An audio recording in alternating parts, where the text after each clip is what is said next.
Thank you so much, Udo Erasmus, for coming on Wellness Your Way. I am just so excited to have you here with us today.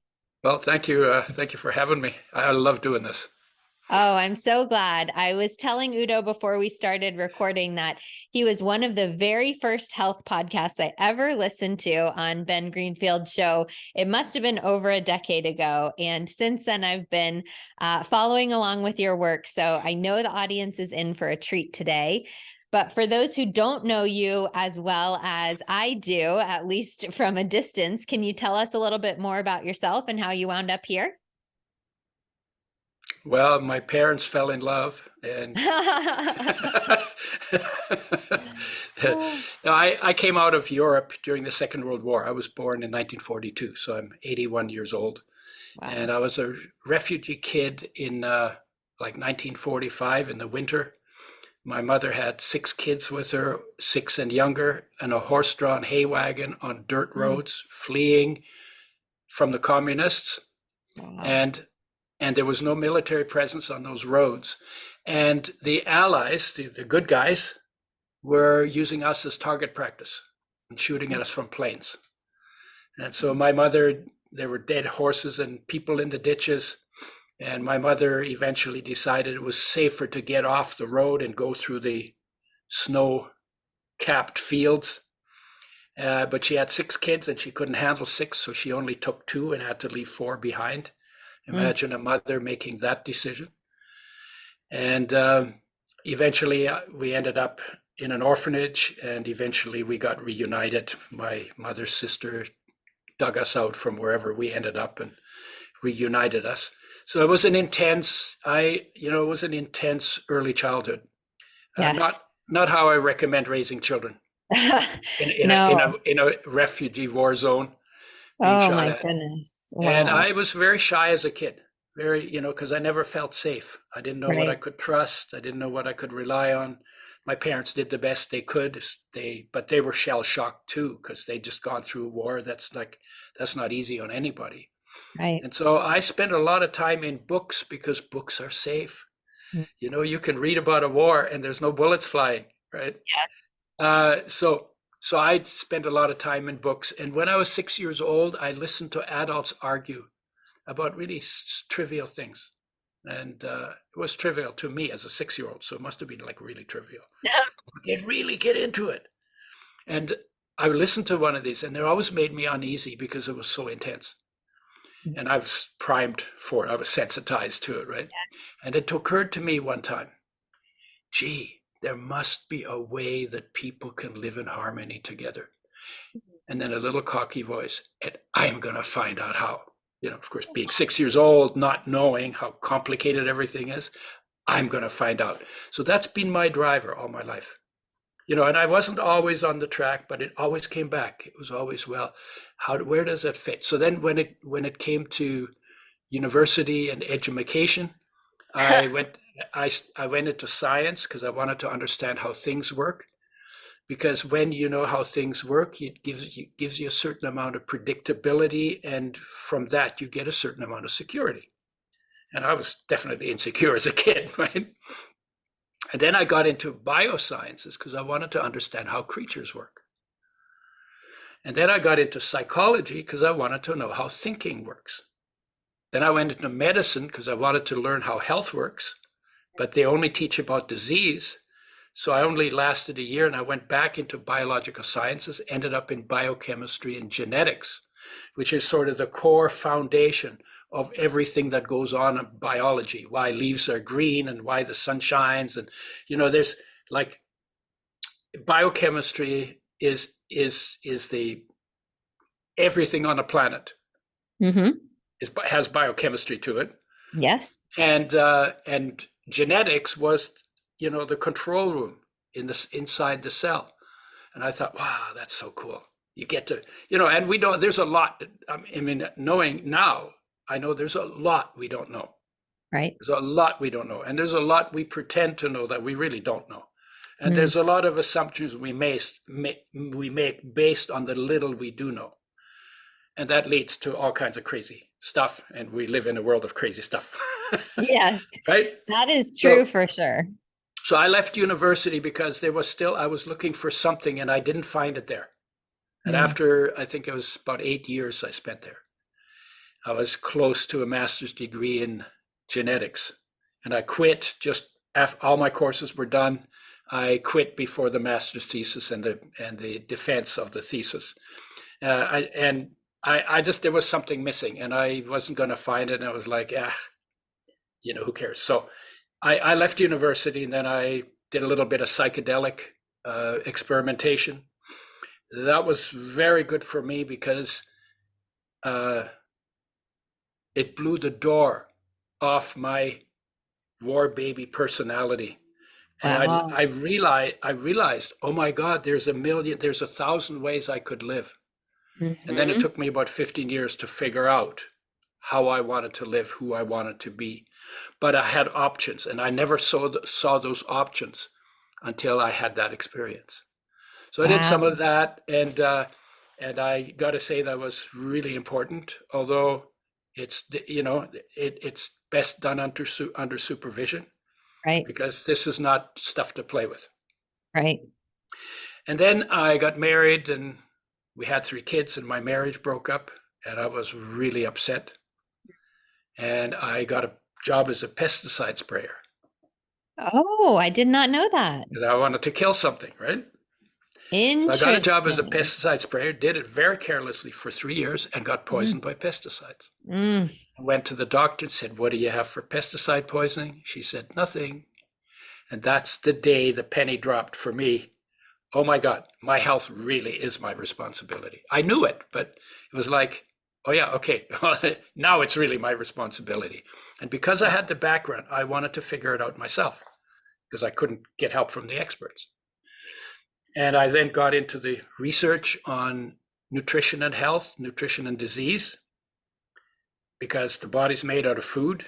I didn't think about air and water at that point. Body's made out of food.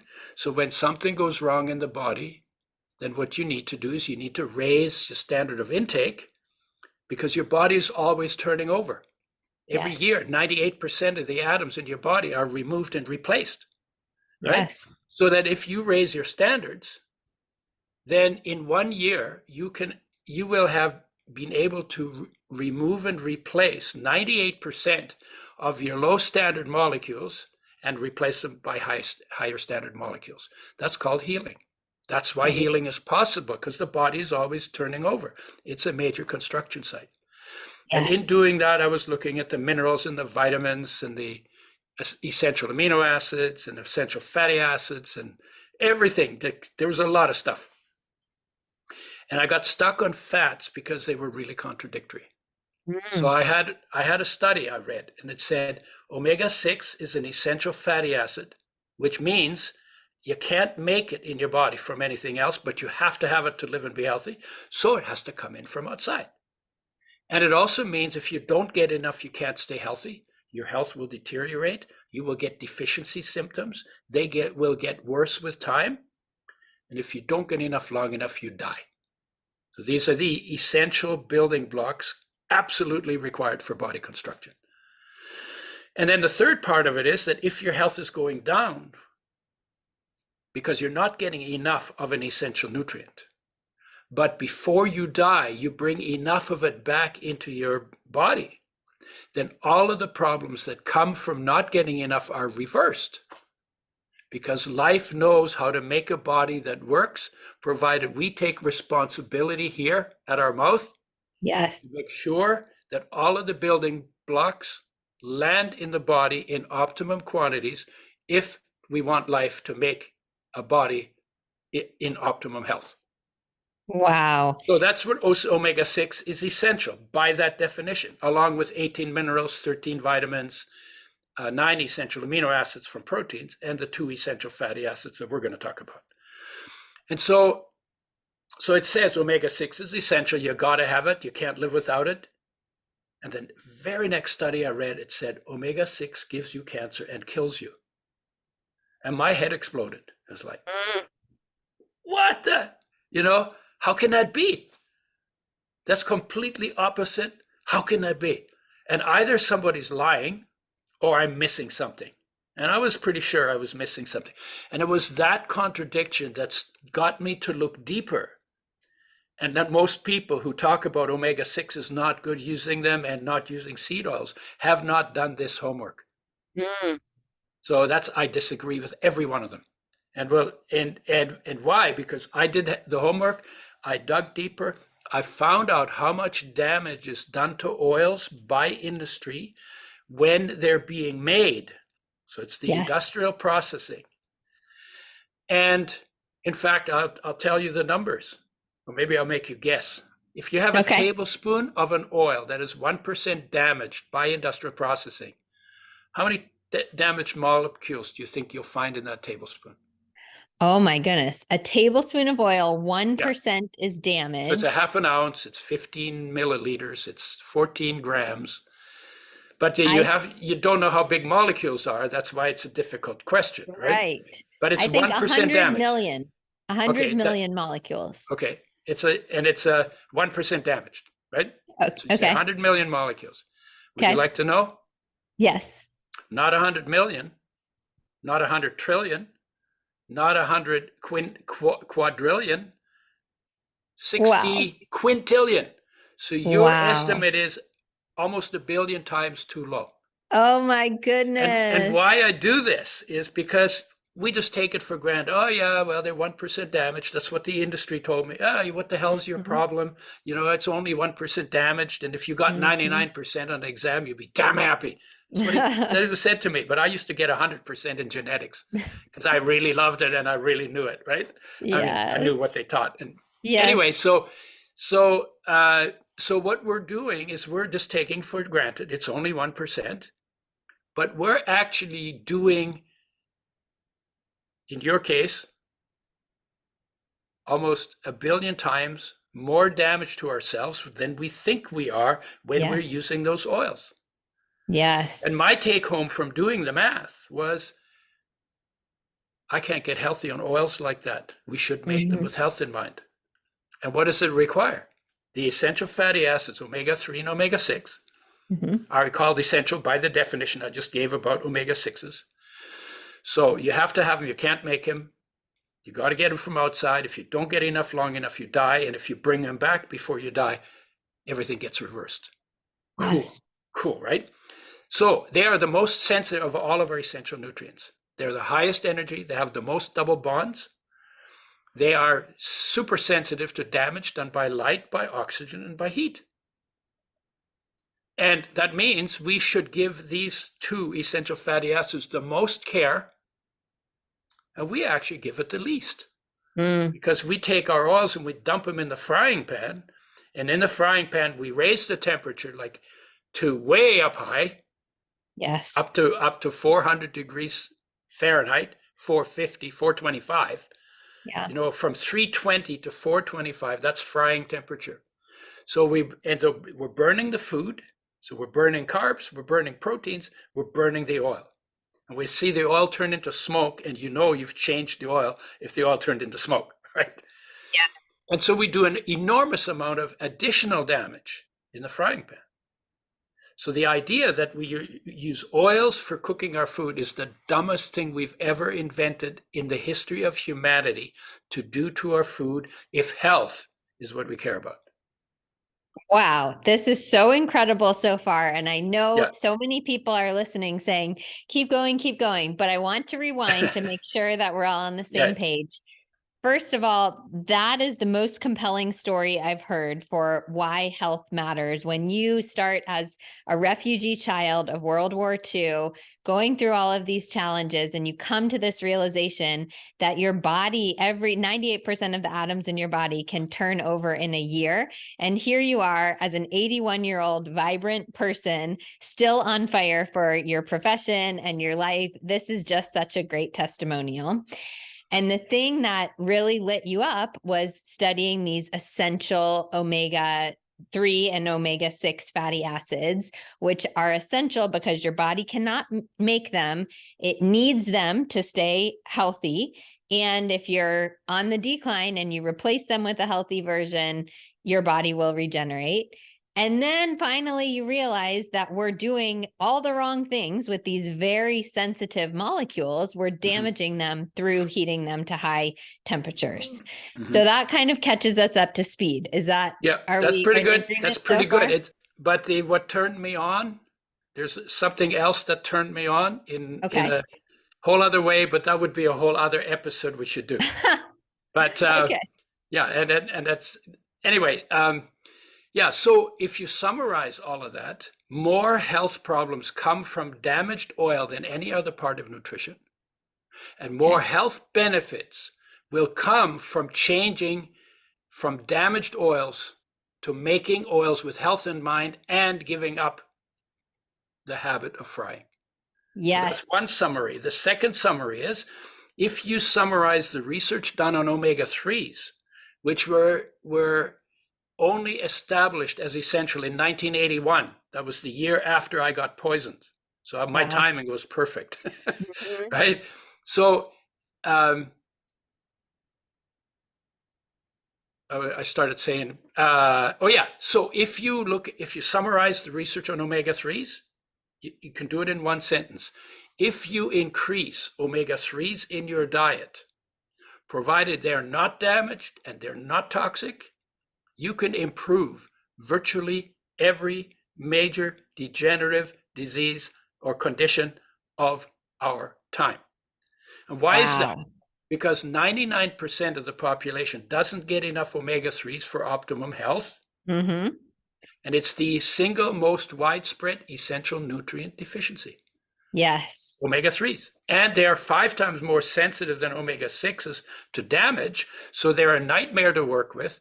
And people, for instance, who use keto diets where they don't use carbs, but they use fats, they usually use saturated fats. And that's not sustainable because the only thing from fats that you actually have to have is omega-3 and omega-6 essential fatty acid, because your body cannot make it. Yes. Right? So amazing. So these omega-3 and omega-6s, they're so essential. In fact, you said that almost every chronic disease can be reversed if we get enough of these that are undamaged. This is omega-3. Yes, omega-3. Yep. Yes, we'll talk about why too much omega-6 is not the optimal thing. But let's go back to this chronic disease idea. Many people listening, they're educated consumers. They probably know that omega-3s, they're good for your brain health. Maybe they're good for your skin. They're good for your heart health. But what makes them so powerful that they're going to reverse all of these chronic conditions, in your science-backed opinion? Well, okay, and I have never read this in any study. It comes from me looking at the molecules. Wow. So if you think about your life is energy. Can we agree on that? Yes. Okay. So life is energy. Life is your juice. It's actually solar energy that is a fraction of which is absorbed by plants and stored in bonds between atoms to make molecules. And we eat those molecules, and when we break them down in our cells, that solar energy is released, and now we call it life. Life energy is solar energy. We are solar energy gadgets, and you are sunshine. You're not my sunshine. You're your own sunshine, but you are sunshine. Yeah. Right? And that's your essential nature, is actually light, not the body. The body is just like a clothing that you wear. Yeah. Okay. So you are light in human form. Solar energy in human form, a solar gadget. Okay? Yeah. Not cool? Yes. Okay. So, where were we going? So I'm light in human form. How does this relate to omega-3s and chronic disease? Oh yeah. So you want to have a good fire in your body. Yes. That's your juice. That's your energy, right? But when you have a really good fire, it throws sparks. So you need spark control too, right? Yes. And when sugar is made, white sugar, out of cane or out of beets, what they do is they take out the fuel and they separate it from the spark control. And so when you eat sugar, you get inflammation. Inflammation is sparks getting out of control. We call them free radicals. but there are Yes. sparks getting out of control. When they make colorless, odorless, tasteless oils, the oils most people use, they separated the oil, which is fuel, which stores sunlight, and they separated from the antioxidant and anti-inflammatories. So when you use those oils, what you're doing is you've unbalanced your balance between fire and spark control. Yes. You move the spark control, so you get inflammation. You also damage molecule, which gets you more inflammation. So omega-3s, of all of the nutrients, all of the essential nutrients, they have the most energy. They're the most sensitive because they have the most double bonds, 3 double bonds, right? Mm-hmm. And they produce the most fire because of that. So the increased metabolic rate, the increased oxidation rate, they make you sweat more in summer if you take too much. They'll keep you warm in winter, which is why they're northern and southern oils, like near in cold climates, not so much in Texas, but certainly in northern British Columbia, right? Yes. So they make the best fire. So assume that they throw the most sparks, but they're the only essential nutrient where 80% turns into fire, and the other 20% is converted into other molecules, including its own spark control. Wow. Really interesting. Imagine that, like imagine you had a log and you put the log on fire. You know how the sparks go, right? And the log itself stopped the sparks. Wow. That's amazing. Pick them off before they burned holes in your carpet, right? Yes. Yeah. So that's one of the reasons why omega-3 is so amazing. And there's no other molecule among the essential nutrients that does both functions at the same time. Amazing. So what you're saying here is a lot of foods have these sparks, which are fire and light, and then they have spark control to keep the oxidative damage or the free radicals at bay. So like sugar cane, you said, we're separating out the sugar and we're not consuming the fiber anymore, which would be the spark control. Right. And same thing when we process oils, we're taking out some of this stuff that would be natural spark control for us.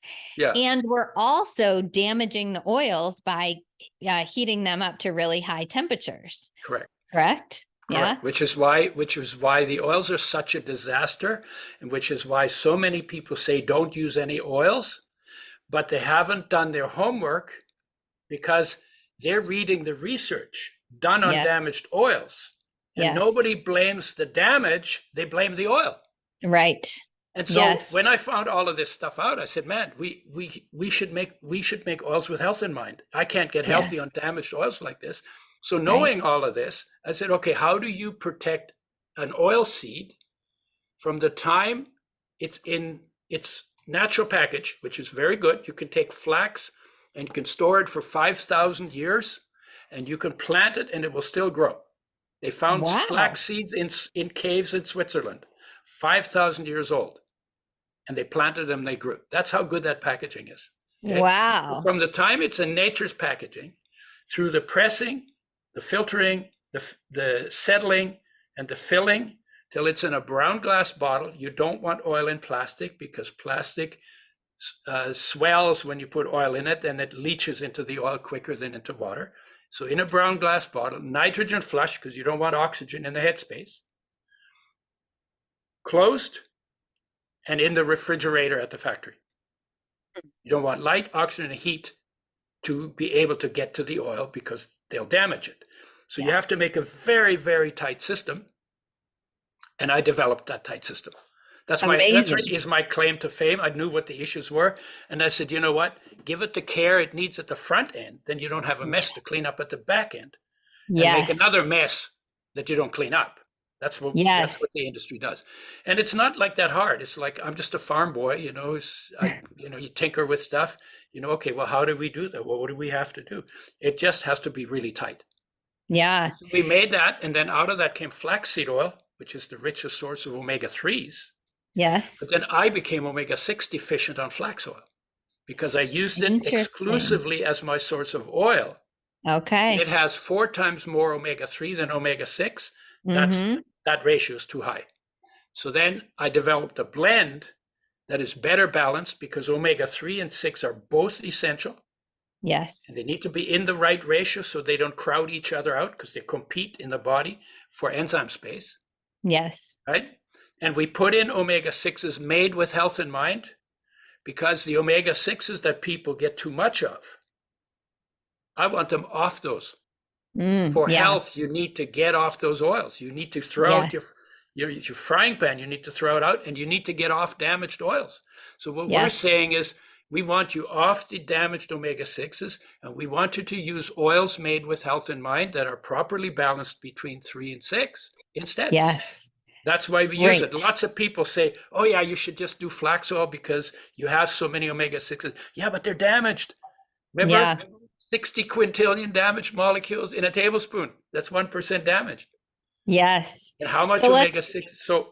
So the omega-6s need to also be made with health in mind, and the omega-3s need to be made with health in mind and need to be replaced because we're getting too little of them.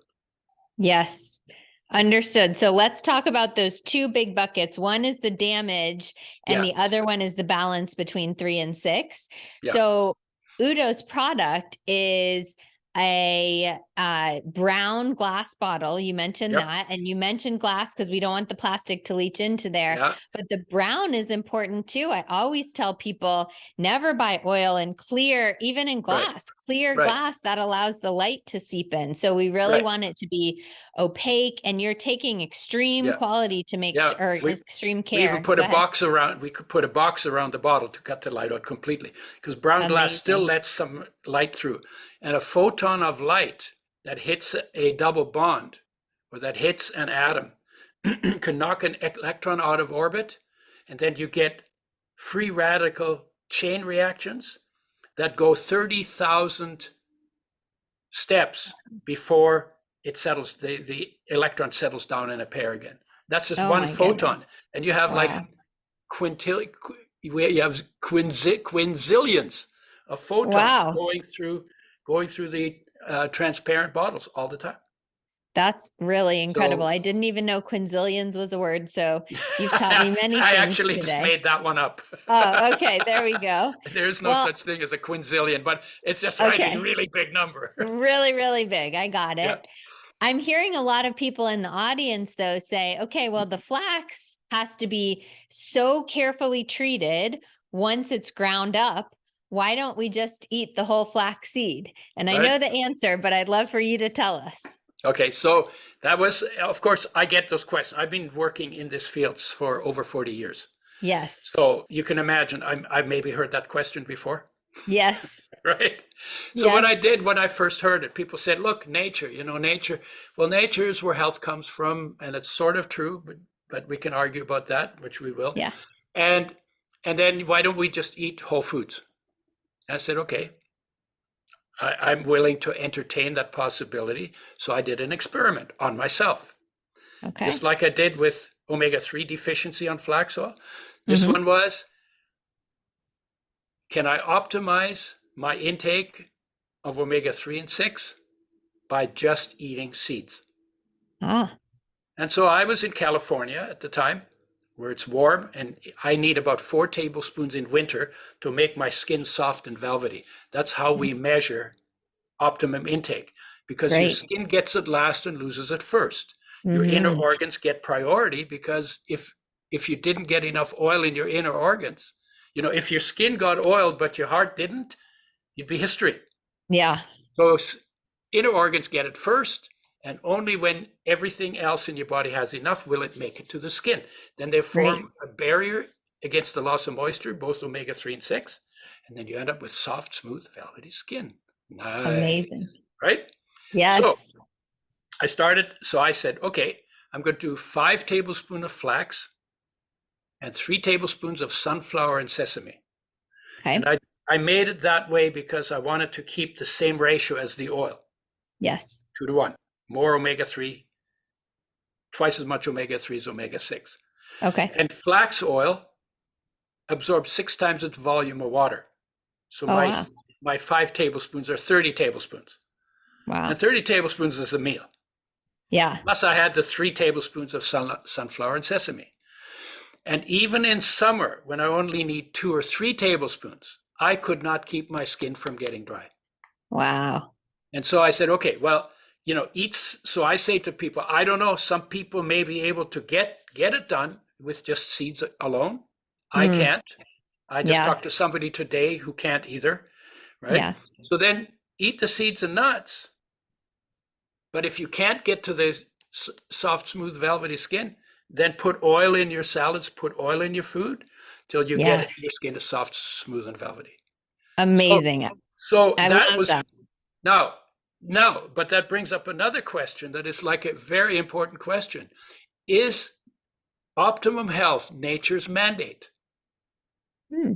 That's a good question to ask because the assumption is always, well, of course it is. But really? No. No, nature doesn't want us to live forever. No, nature wants you healthy enough to grow up. It wants you healthy enough to be able to reproduce. It wants you healthy enough to be around for your kids until the kids don't need you anymore. And when the kids don't need you anymore, nature doesn't need you anymore either. Yes. So how do you make sure that when the kids are grown, you check out and make room for them, right? Very simple. If you're suboptimal health, as you get older, your machinery starts running slower. So you will check out sooner if you're in suboptimal health than if you're in optimum health. Yes. So that's my argument for nature's perfect. Really interesting. Nature is a project. Nature is a project on this planet, and the project is, in a way, is keeping it going, right? Yes, I think nature is infinitely wise, and I love your point on what's nature's goal. It's not to keep us around forever. Yeah, it's really practical. If nature, if you're out of line with nature, you get recycled. Yes, right. That's the parts get recycled. We have egos and we have preferable ways of thinking and stuff. Yes, nature is very just like grounded. Yes, Nature's grounded. I agree. Yeah. I also love your point, which I want to restate for the audience, to feel your skin. And if your skin feels velvety and soft, not oily, the right kinds of oils won't make you oily, but velvety and soft, then you're getting an ideal balance. Most people listening, though, would say not. And most people are consuming way more omega-6 than omega-3, and they're damaged. So I think the ratio is like 15-1 or something. You can tell me. It depends on who you ask. Okay. It's usually 10-1, sometimes 20-1, sometimes 50-1. Oh, goodness. Because it depends on how much omega-3 you have in the diet. Most people don't have enough. We already know that. There are lots of people who don't pay attention to omega-3s at all. Yeah. And so and there's only a few sources of omega-3s, and there's lots of sources of omega-6s. That's right. And so before our conversation, given that I know most people, most Americans especially, maybe Canada's better, I don't know, but most Americans are getting too many damaged omega-6, not enough healthy omega-3. My thought going into this would be, why would you replace omega-6 when we already have so many? But you've answered it in that you want people to give up all the other damaged oils and just replenish with the healthy, balanced Udo's oil. Is that in fact, you just said it yourself, to replace the omega-6s, not to add on to them, to replace them. Your body needs an oil change, just like the car. Dirty oil's out, clean oil's in, right? And the frying pan, you have a frying pan in your home, everybody does. I tell people, bring it out, turn it upside down, hit yourself up the side of the head with it to associate it with pain, and then throw that stupid thing out. Go back to cooking in water, adding oils after the food comes off the heat. You can put oil in hot food. Just don't put it in a frying pan. Add it at the end. And then it enhances flavors and improves the absorption of oil-soluble nutrients. So oils belong with food. I saw you have that video of your frying pan and hitting yourself on the head on Instagram. I thought that was funny. And a lot of people are familiar with the concept, there are some oils that oxidize at low heat, whatever, but you're saying no oils when cooking. It's so much better just to add it on after you cook. That way Yeah. we don't, as long as the oil is good quality to begin with, that way we don't have to deal with any damage at all. Yeah. So, but let me make another point that comes out of what you just said. So the only thing from fats and oils that we need, that we can't make, that we have to have, that is essential for health, is omega-3 and omega-6, alpha linolenic acid, linoleic acid, both plant-based. That's the only thing. People say, oh, well, the oils are bad for frying because the frying damages the oils. Well, it damages the food too, because you burn starch or you burn protein or you burn oil. Each one of them, independent of the others, increases inflammation and the risk of cancer. So then, but they say, oh yeah, but you can cook with hard fats, lard and tallow and coconut and all that. But if you're turning the food brown, you're increasing inflammation, increasing risk of cancer. And when you fry those oils, you damage even the hard fats. They are less damaged, less easily damaged than others. So people say, is there a good oil I can fry with? No, there's the least bad. The least bad is the hardest. Yeah. And the worst is the liquids. Yeah. But actually, there's no good oils to fry with. Or I say to them, yeah, you want a good oil to fry with? Use water. Yeah. There you go. I know water is not an oil, but yeah, you can't really fry in water, but you certainly can cook in water and then add the oil after. Yeah. And remember, even when you cook in water, you're losing the enzymes in the food. You're losing the probiotics on the food. Yes. You're losing some of the minerals into the water if you don't drink the cooking water. Right. You damage some of the more sensitive amino acids or vitamins, partly, right? So you're doing damage to it, because nature's standard for eating fresh, whole, raw, organic. Yes. And for human beings, probably mostly plant-based. Yeah. There was a time when we only had rocks to hunt with. The hunters came home without meat a lot. Yeah. So they ate vegetables because they don't run away, they don't fight. They're easy to hunt down and kill, right? Yes. So we weren't hunter-gatherers, we were gatherer-hunters. Gatherer hunters. I like that. Yeah. That's really interesting. And I'm sure the audience is just thinking, wow, this man has so much energy. He's so incredible. And part of it is the oil that you've optimized, but I bet part of it is your broader diet as well. So can you tell us, what are some other foods that are common in your diet? Yeah. What does a day in your life look like? Yeah, oils definitely made a difference. I was cold sensitive, that changed. My processing ability changed. I was never really dumb, but it's got better, and it was noticeably better. I would do processing in my head, like sorting out problems and doing math and stuff. That got easier. Recovery from injury or muscle fatigue, probably half the time. Great. I still do like major gardening, like taking down trees and climbing trees and stuff. So I do quite a bit. I dug out bamboo roots last year. Wow. That's an impossible job, but it was like 30 feet of bamboo roots into a lawn, and I dug them all up, and they're all gone, right? Wow. So I do pretty serious heavy labor stuff. Yes. And I can do that because it's not just the oil. One of the things, where do the most antioxidants and anti-inflammatories for spark control come from?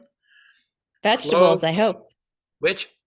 Vegetables. Well, they come from plants, but they come from spices. Yes. So there's turmeric, and there's ginger, and there is cinnamon, and there's cloves, and there's black seed, and there's garlic, and cayenne. Yes. I use all of those very liberally. Amazing. I actually make tahini. Ooh, Sesame. I love it. Tahini. Yes. I dump the sesame oil because it's an omega-6 oil. I put in my oil because it's got omega-3. It's a better oil. Yes. And I put all of the powders of all of these spices in it. And then I dip my broccoli in it. I love broccoli. And I eat tons of greens. Amazing. And pretty much pretty much plant-based. Wow. Occasionally a little bit of dairy, but no eggs, no meat, no fish. And I wasn't always like that, but the older I get, the more I find that works better for me. And apparently there are a lot Interesting. of older people who are active into old age, writers and poets and thinkers. Yes. They head towards plant-based as they get older. So this is Yes. kind of interesting. I nobody ever told me that, but I've noticed that. Very Yeah, interesting. yeah, So an abundance of spices. Your yeah, only oils are coming from really good quality. Your, in particular, your yeah, Udo's blend, yeah, and lots of vegetables and plant-based foods. yeah, That comprises the bulk or yeah. all of your That's diet. that's for the food. But the other thing is that if you do a stillness practice, and that's Yes. and that's what we need. That's what we should do another uh, segment on. If you We do a will. if you do a stillness practice, there's good research that shows that if you take time to get really quiet inside, first of all, you discover who you really are because you're not Mm, all of those crazy thoughts that you have, right? yes. That's just all piled on by living in the world. But who you are, you discover who you are, and it is so contenting and Mm, calming and peaceful that it actually reverses aging. wow. How cool is that? So I do So that too. cool. I've been doing that for over 50 years. And the And other what is story, your practice in particular? well, it's basically you want to so this is what the other segment's going to be on. When you were in your Okay. mother's womb, there was nothing to do. There was nowhere to go.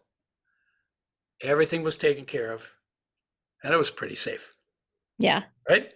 So Yep. where was your attention? Where was your focus in that time? Inside. Yeah, it On was your me. focus was at rest, Mm-hmm. inside, in its source, in life, and beyond that in awareness. Mm, And so you were basically for 9 months you were in deep meditation because yes. there was nowhere to go out to. So you were inside. I call it the Buddha tank, right? Oh, So you were and it was boring as hell, but you weren't bored. yeah. Why? Because we only get bored when things get quiet because we're addicted to doing Yeah. and we're addicted to change, Yeah. right? And if you sit through that addiction and you get into boredom and then you go a little deeper, you discover there's peace there, unconditional peace, and you discover that that peace is actually everywhere, not just in Mm, you, because you're a center for it, but it actually extends out to infinity. It's not limited wow. by your body. And your life energy, that solar energy that is your life, is actually unconditional love for your body. Mm, Unconditional love, empowering and unconditional love for your wow. body in every human being, no matter what their trip is, right? This is the Yes. biology of the biology, right? And then out of that, that shines into the world, that solar energy, and that's called inspiration. And that's the bridge between you, your essence, and the world. And out of that inspiration comes making things easier for people, helping, finding creative ways to deal with stuff, right? Wow. Yes. So that is really important too. And I can go out of when I'm feeling the energy in the space my body occupies. That's just another way to say it. I'm not in my head. Mm, And why should I not be in my head? Because what's going on in my head, all the thoughts I have, those are my instructions to life of how my body should go. And if I interesting. and if I have dumb ideas, I'm going to end up with a dumb body, right? And if I'm Yes. if I'm negative, that will hurt my health, my physical health too. Mm, And if I have ideas that are life hostile, I will do actions that are life hostile, right? yes. If I'm in peace, I can literally see peace everywhere because it's Wow. everywhere. If I'm angry, I see enemies everywhere. Yes. But if I'm angry, then I'll make up enemies Mm-hmm. so I can see enemies, and then I will Yes. live my life as though the world was full of enemies. And if I'm afraid, then I'll see danger everywhere. Yes. And then I will live my life as though I had to duck all the time and sneak around, right? Yes. Because I'm afraid. So what Absolutely. we think, what our state of being or our state of emotions is, affects the whole world, our whole world, Mhm. because we live into the world automatically from whatever that state is that we're in. Wow. So find the what. So then the question becomes, what is the best state to live in? It's got to be peace, love, and inspiration, Peace, love, right? and inspiration. Right. Yes. The peace is there, the love is there, the inspiration is there. Right. Now, how do you Absolutely. tap into it? Well, if you got to bring your focus inside, Mm. because your contentment, your fulfillment is not out there somewhere. Right. Fulfillment means to be full of something, Mm. right? Well, why would you think ever that you being full of something would be out there? And fulfillment's supposed to be positive, right? Why? What you're already told, fulfillment is what you're filled full of, right? Yes. Why would you even think to look anywhere else? So we are really stupid about some things on this planet, and Yes. it's like this didn't just happen last year or anything. We've been No. stupid since the Roman Empire. We've been stupid probably when the first monkey got out of bed 200,000 years ago. He got out of bed on the wrong side. And then it's Wow. always negative, always survival, always fear, always, and then when there isn't fear, because we've made fear almost absent, right? So now we create fear Mhm. in order to control other people. And we're doing it all the time. Politicians are doing it all the time, right? Yes. Oh, you have to have, Yes. yeah. And then they create a problem and then they become your saviors from the problem. And Yeah. somewhere along the line, we got to crawl inside and say, hey, I'm good. All this stuff, everything you're saying is BS. I'm just going to live my life. That's where Yeah. the power is. That's where your power is. And that's where your clarity comes from. And that's where your beauty is. Mm. That's where life is unbelievably incredible gift. To have 100 years, in an infinity of time in which before and after you don't exist, you have this time as a gift to fully appreciate how incredible it is to be solar energy in human form. Wow. And what Right? an incredible example of that you are by taking care of your own body and going inside and taking care of your own mind and soul Yep. and being able to share it with so many other people. Yeah. It's so obvious that what you're And saying works. yeah, and you know what else? What? Job one, your purpose one. People are always talking about, well, I'm trying to find purpose. Purpose one is to be fully present in the gift and Mm-hmm. fully present in your surroundings, because that's your holiday, your 100-year holiday if you're lucky, right? To be fully present in your space and your surroundings, not in your head.